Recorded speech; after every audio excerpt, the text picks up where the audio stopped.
Hello everyone, welcome to my channel. और आज हम कवर करने वाले हैं उत्तराखंड में गोरखा शासन। तो सबसे पहले देखते हैं नेपाल साम्राज्य की स्थापना 18वीं सदी में। नेपाल छोटी छोटी 24 रियासतों में विभक्त था, जिन्हें चौबीसी कहा जाता है। नेपाल में नेवार जाति का निवास था, जिनके नाम पर नेपाल का नामकरण माना जाता है। 24 रियासतों में से एक रियासत पर नरभूपाल शाह राज करता था। उसके बाद नेपाल एकीकरण का कार्य पृथ्वी नारायण शाह ने 1742 ईस्वी से लेकर 1775 ईस्वी में किया।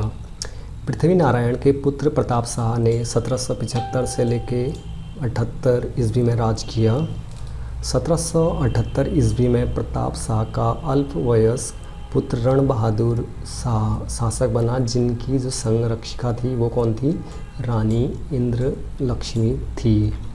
रण बहादुर शाह ने 1778 ईस्वी से लेकर 1804 ईस्वी तक नेपाल का राजा था। 1790 ईस्वी में रण बहादुर शाह केवल 15 वर्ष का था। उसका संरक्षक उसके चाचा चौतरिया बहादुर शाह था।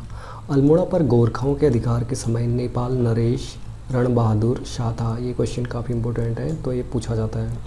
1804 ईस्वी के बाद नेपाल के राजा विक्रम शाह था, जिसके बाद रण बहादुर शाह ने साधु बनकर अपना नाम निर्गुणानंद रख दिया। अब देखते हैं कुमाऊं में गोरखा शासन का समय। जनवरी 1790 ईस्वी में गोरखों ने अमर सिंह थापा, हस्तिदल चौतरिया, सुरवीर थापा के नेतृत्व में कुमाऊं पर आक्रमण किया। कुमाऊं पर गोरखों ने दो ओर से आक्रमण किया, जिसमें एक काली नदी पार कर सोर क्षेत्र से व दूसरी सेना ने विसुंग होते हुए अल्मोड़ा पर आक्रमण किया। 1790 ईस्वी को हवालबाग में महेंद्र चंद व गोरखों के बीच साधारण युद्ध में महेंद्र चंद पराजित हुआ।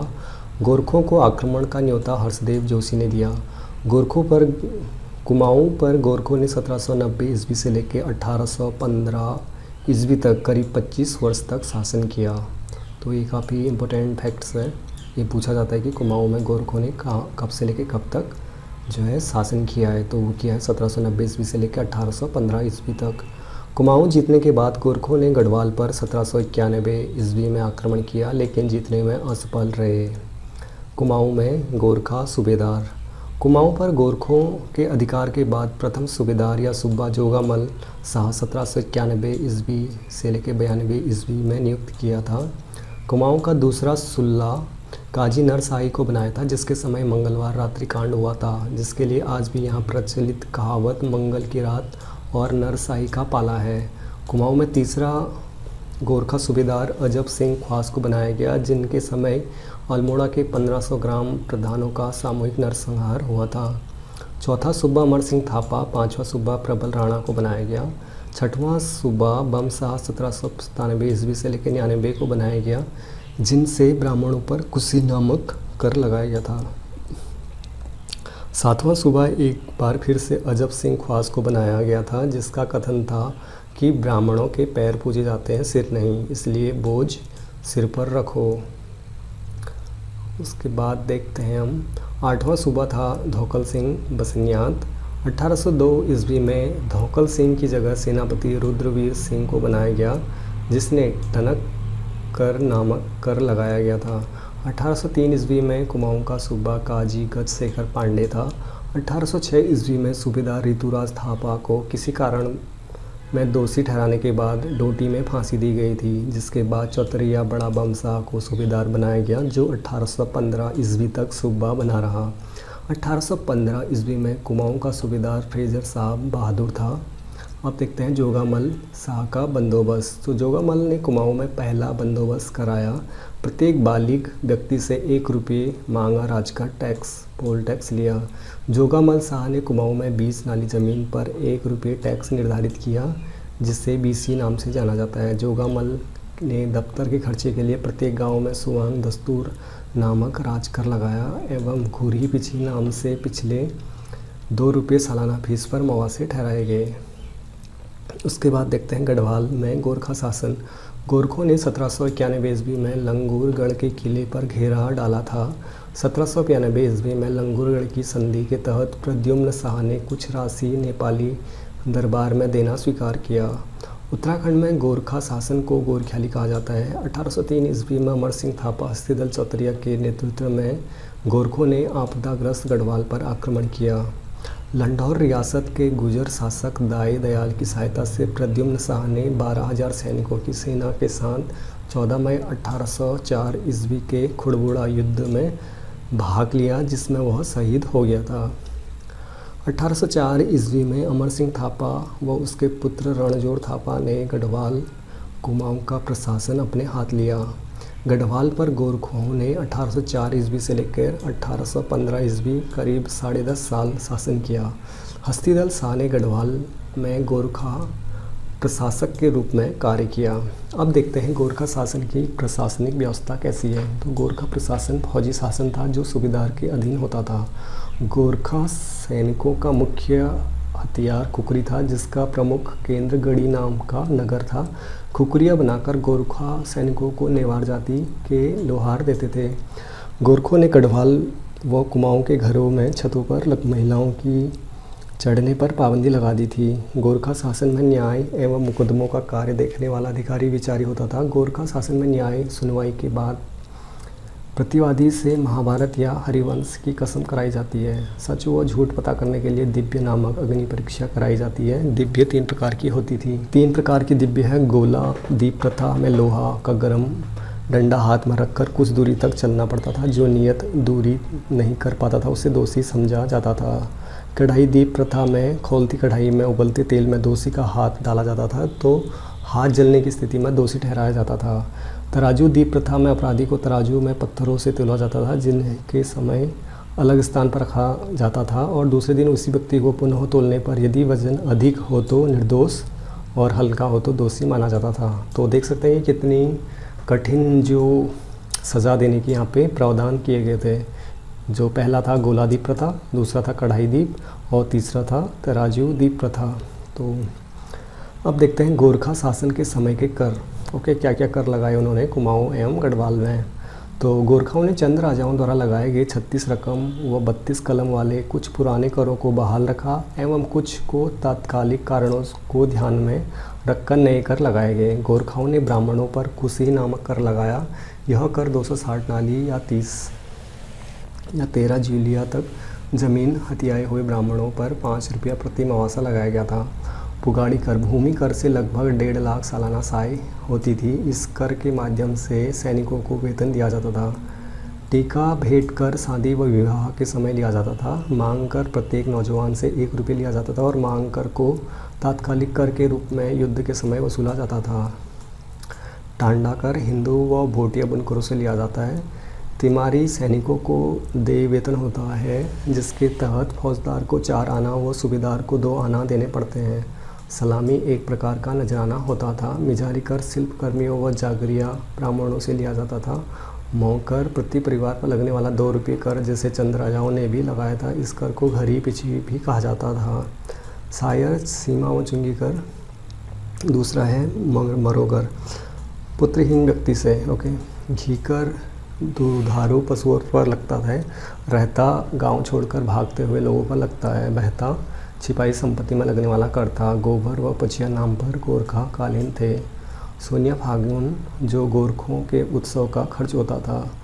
दोनिया कर मेवाती और हेडी भावर में पहाड़ी पशुचारकों द्वारा वसूला जाता है। राज्य कर्मचारियों से लगान की जानकारी लेने के लिए जानिया सुनिया कर लेना पड़ता है। पगड़ी या पगड़ी पर ज़मीन या जायदाद हस्तांतरण के लिए एक मुश्त देना पड़ता है। अधरी दफ्तरी यह कर राजस्व कर्मचारियों के वेतन के लिए खस जमींदारों से लिया जाता है। गांव के प्रधान थोकदारों के अधीन होते हैं, जिन्हें राज कर के अलावा इनको दस्तूर देना पड़ता है। गोरखा शासन में काश्तकारों से कर ठेकाबंदी के आधार पर लिया जाता है। गोरखा शासन में सेवा के बदले दी जाने वाली भूमि को मनोचौल कहा जाता था। कल्याण धन, केरू, बख्शीश, ऊपरी रकम आदि गोरखा कालीन के कर थे। 1812 ईस्वी में नेपाल ने भू व्यवस्था सुधार के लिए काजी बहादुर भंडारी को भेजा, जिसने भू प्रबंधन किया। गोरखों ने कर वसूलने के लिए नए नियम बनाए, जिन्हें बलि कहते थे। रण बहादुर चंद्रिका की रचना कवि मोलाराम ने की, जिसके लिए नेपाल सरकार ने उन्हें जागीरें दी थी। तो गोरखा शासन में समाज एवं स्थापत्य अब देखते हैं। ओके, गोरखा लोग गाय व ब्राह्मणों को बहुत मानते थे, लेकिन कुछ ही ब्राह्मणों को मानते थे, जिसमें प्रमुख पांडे व उपाध्याय थे। गोरखों को सुअर का मांस व मदिरा प्रिय था। ओके। राई, गरुड़, लिंबू, थापा, गुरंग जाति गोरखा समाज के अंग थे। गरुड़ जाति के गोरखे मोस्टा को अपना इष्ट देवता मानते थे। गोरखों की राजभाषा गोरखाली है एवं समूचा साहित्य नेवारी भाषा में मिलता है एवं खसकुकरी भाषा बोली जाती थी। गोरखों का प्रिय त्यौहार दसाई दशहरा यह शक्ति देवी का त्यौहार है। इस दिन वह अपने हथियारों की पूजा करते थे। गोरखों ने केदारनाथ, बद्रीनाथ व जागेश्वर आदि जगहों के तीर्थ यात्रियों के लिए सदाव्रत लगाए थे। देहरादून में गुरु राम राय के महंत हरिसेवक को सदाव्रत के लिए चुना था। चंपावत के बालेश्वर मंदिर का जीर्णोद्धार 1796 ईस्वी में सूबेदार महावीर थापा ने कराया था। 1797 ईस्वी में रण बहादुर शाह की पत्नी कांति देवी ने सतौली परगने के कुछ गांवों को केदारनाथ मंदिर में सदाव्रत चलाने के लिए दान दिया था। रण बहादुर शाह ने कोटली परगने के ग्रामों को बद्रीनाथ यात्रियों के सदाव्रत चलाने के लिए दान में दिया था। रेपर 1808 से लेकर 1811 तक गढ़वाल का सर्वेक्षण किया।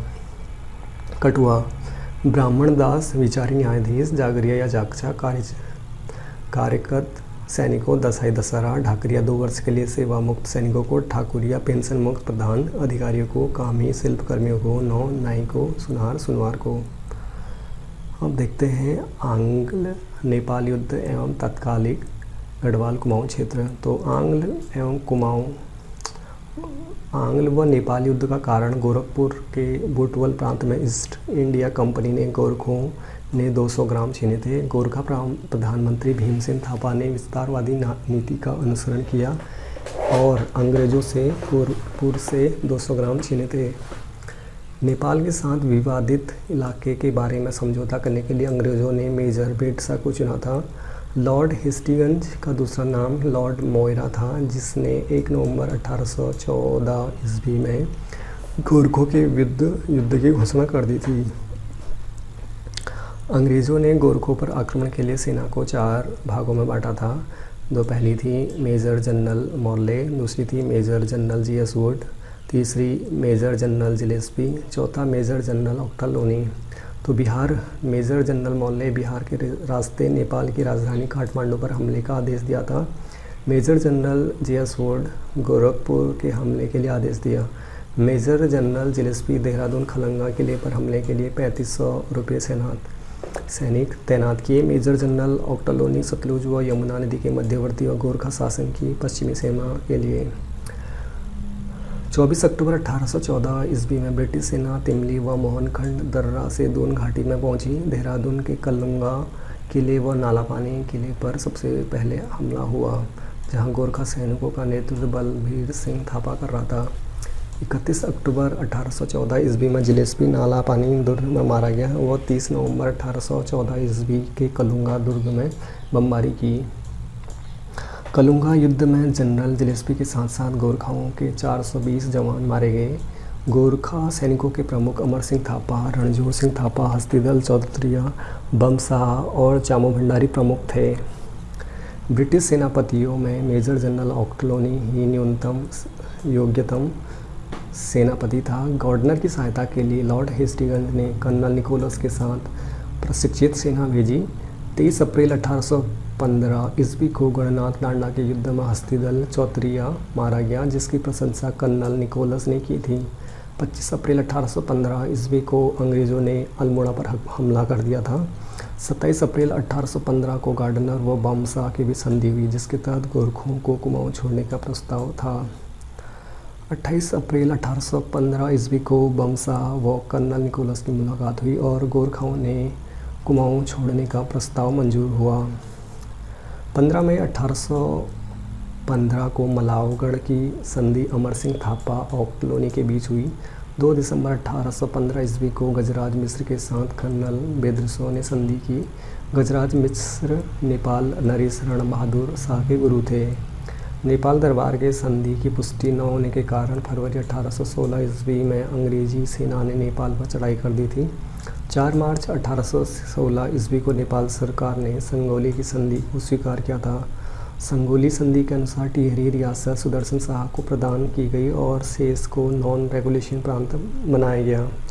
नॉन रेगुलेशन प्रांत व्यवस्था 1891 ईस्वी में ख़त्म कर दी गई। 1902 ईस्वी में संयुक्त प्रांत नागरा एवं अवध का गठन का उत्तरांचल क्षेत्र का विलय इसी में किया गया।